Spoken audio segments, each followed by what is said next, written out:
also goes back to responsibility. Again. Oh my gosh. Look, there's... Girl, you cannot just skip past what you were trying to do, bruh. What up, guys? It's Ahana. Today we are going to be doing something very different. We are going to react to JustPearlyThings and Piers Morgan, which seems like an amazing duo. 90% of women have been on birth control. 1 out of... What? Bro, what are you talking about, man? 1 out of every 3 men use condoms. So what's the point of this? Men are also preventing themselves from making babies, which I'm assuming that's what she's trying to say. You're saying 90% of women, even if it's just in the United States, that's hundreds of millions of women, are actively on birth control. Doubt. Be skeptical. Hard to believe. That's not possible. That's not the case. The actual statistic is 90% of women have used some form of contraceptive at some point in time in their reproductive years. 3 women has had an abortion. 1 out of 3 women has an STD. Average body count is over 5. Okay, whoa, she said a lot. This woman is using the fallacy of information overload. She's saying so much at once. You don't really have time to process each thing she has said. And when you actually look into it and search every single thing, she's not actually making any sense, and she's putting a lot of these out of context. Is she actually making any sense? No. Percentage of women abortion. In 2020, approximately 20% of US pregnancies, excluding spontaneous miscarriages, ended in abortion. So I don't know where she got that statistic. I don't know if she's saying since abortion existed, 1 out of every 3 women has... That stat just doesn't exist.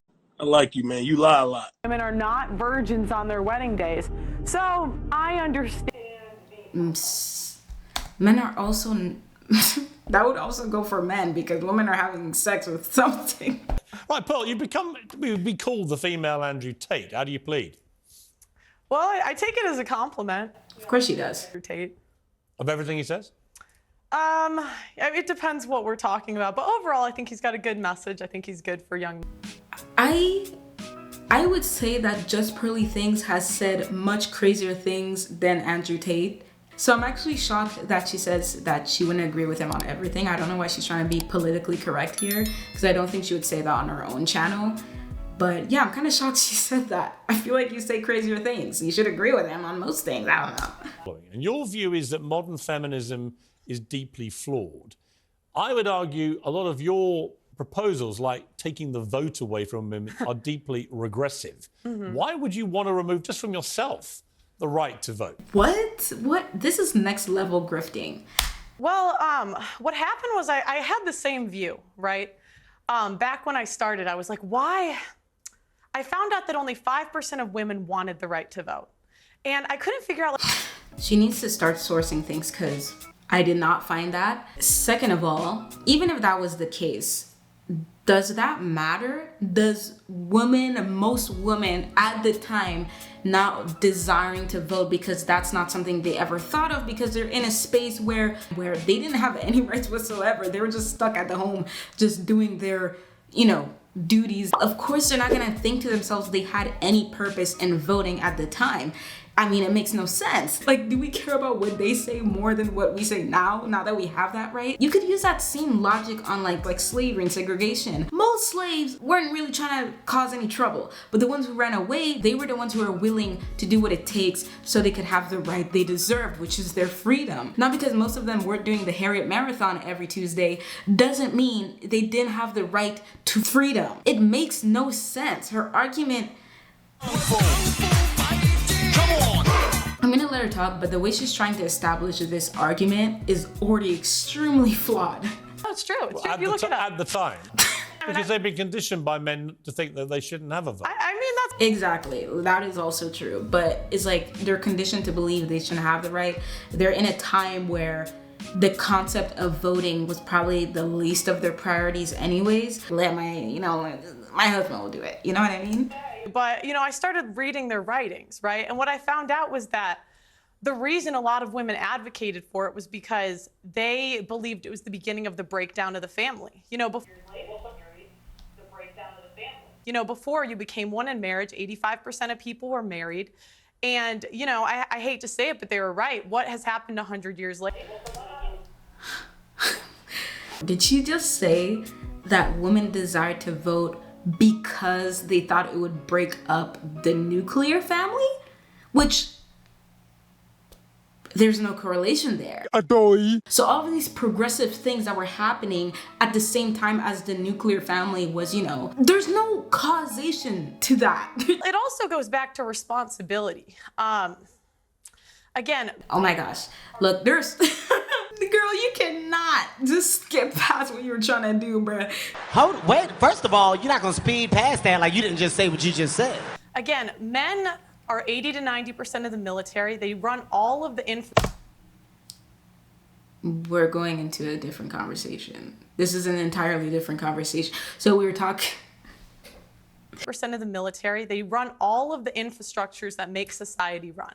That's kind of what women are trying to do. If they have the intelligence, if they have the leadership capabilities, they should be there as well with the men. What is it, Rwanda, where there's a lot of women in leadership positions over there? Should men not have the right to vote because it's mostly women who are in leadership? Specifically on the vote, what would having the right to vote have to do with family cohesion, for example? Well, because again, before you weren't trying to divide a family. It was one family unit. You had one vote for the family. I mean, I don't think it's good for a family.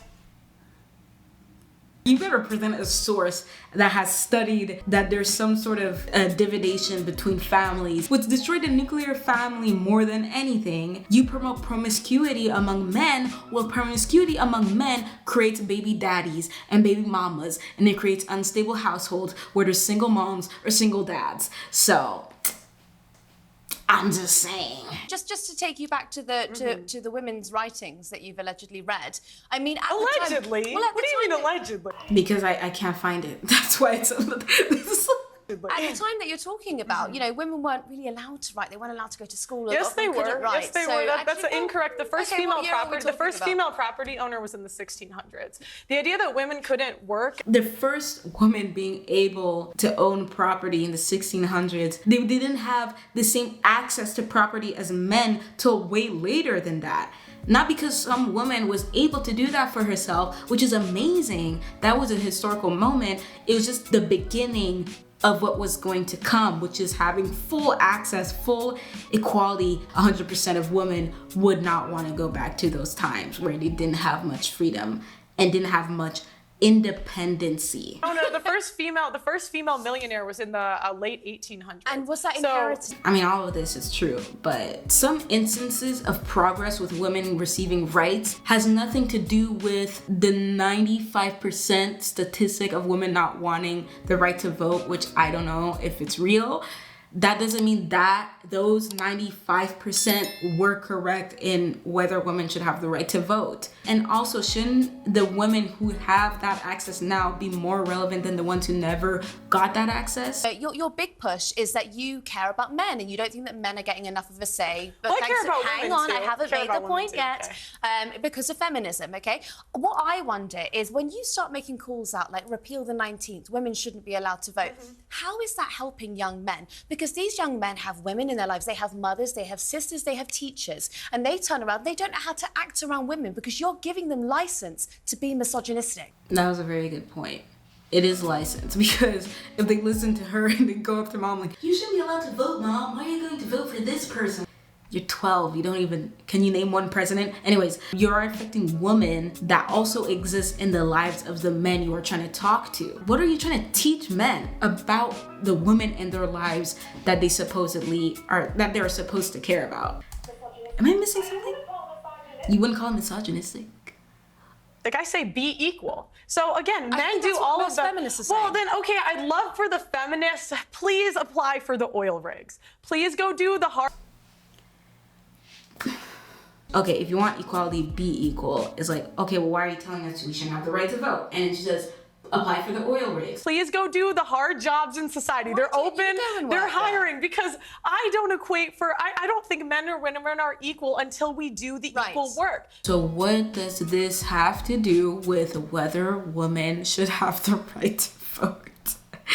You're complaining about equal rights while simultaneously trying to revoke rights from women. Men don't have a responsibility to do the hard labor. There's no such thing as that being a responsibility, because if it was a responsibility, that would mean that everyone that has the right to vote, every man that has the right to vote, has done the hard labor, is in the hard labor, is in the military, which is not the case. So I don't know what she's trying to, it just doesn't make sense. You know, the only responsibility that comes with voting, with having the right to vote, is not voting for someone crazy. That is it. That is your sole responsibility, is trying to make your country a better place and not a worse one. I don't understand what she's trying to say here. Her argument genuinely does not make sense to me. Yes, because I don't think what we have today is really marriage. What is marriage? It's for better or for worse, for richer or for poorer, in sickness and in health, till death do us part. That's what marriage is supposed to be. But feminists have ruined marriage for the people that actually believe in marriage. How? When there's a 50% divorce rate and the average marriage Why is that all down 8 to the years. women, though? Exactly. It's not down to the women. Now, can I say that there is some elements to what feminism is today that might be harming the nuclear family? Possibly. It has created more extremists who might have crazier takes on marriage and divorce, and should women even care for men? Should women hate men? This and that. I get that. But to place the entire blame on the 50% divorce rate on women is extremely ignorant to the idea of men being a problem in anything. Are women solely to blame? It always has to be women to blame. No, it's not a genderized thing. So I'm saying, you know, the people that believe in divorce, go be in long-term relationships. Leave marriage for the people that actually believe in. Just the idea of marriage is becoming it's becoming less prioritized among the generations than it was before. It used to be like the top priority. That was like when you were 20 and you weren't married, something was wrong with you. So the idea of like saying, oh, we should now ban it as well, it'll make people desire commitment even less if they have this bearing of you can't even get divorced. And I'm not saying that divorce is great, but it's just this banning could honestly cause people to be less likely to commit long-term in anything in relationships wise. Even though 50% of marriages end in divorce is much more difficult than being in a long-term relationship, having babies out of wedlock and leaving that relationship. There's less responsibility of taking care of those children. Those children might have less resources. They might end up growing up without a dad or a mom. I think banning divorce might actually go against what she's looking for.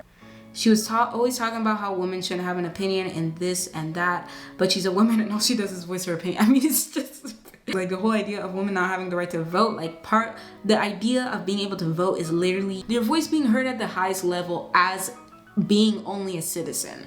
Because of course, when you're president, you know, you have a greater voice. They're making a point here in the comments that I didn't even mention. Why should a man making $35K a year have the same rights as a man making $1 million? One is paying more taxes than the other. It's true, because she was trying to say that women should have the right to vote because they don't have the responsibility. But in that case, people who are making more money should have more rights than people who aren't, because they're contributing more to society. So people who are poor shouldn't have rights. Anyways, thank you guys so much for watching this week's video. Let me know what you thought. I have no words. I mean, I said what I had to say. You know what, she's doing what she has to do to get the bag, and I mean, she's saying some pretty harmful things towards women that can affect women, and how the men who follow this woman will view other women. You know, they might view them as less than. Men should not listen to her. She doesn't even know what she's talking about. Most of her arguments were all over the place. She wasn't making one stable argument. There was only like a small portion where she was going somewhere when she was talking about this whole promotion of individualism and how that may be destroying the nuclear family. Like, she was trying, that was the only time where I saw her making an argument and it had some form of basis and it wasn't going all over the place, you know what I mean? But that's kind of it. But if not, that's all I have to say really about it. Let me know in the comments below what you thought. If you want to see more reactions, want to see me suffer like this, and don't forget, of course, to follow me on Instagram and TikTok. Yeah, follow me on that. So I don't even know what to say. Anyways, hit the like button and subscribe, and African mama, slap the notification bell, and I'll see y'all on the next video when we're back on my channel. I'm Ahana and I'm out.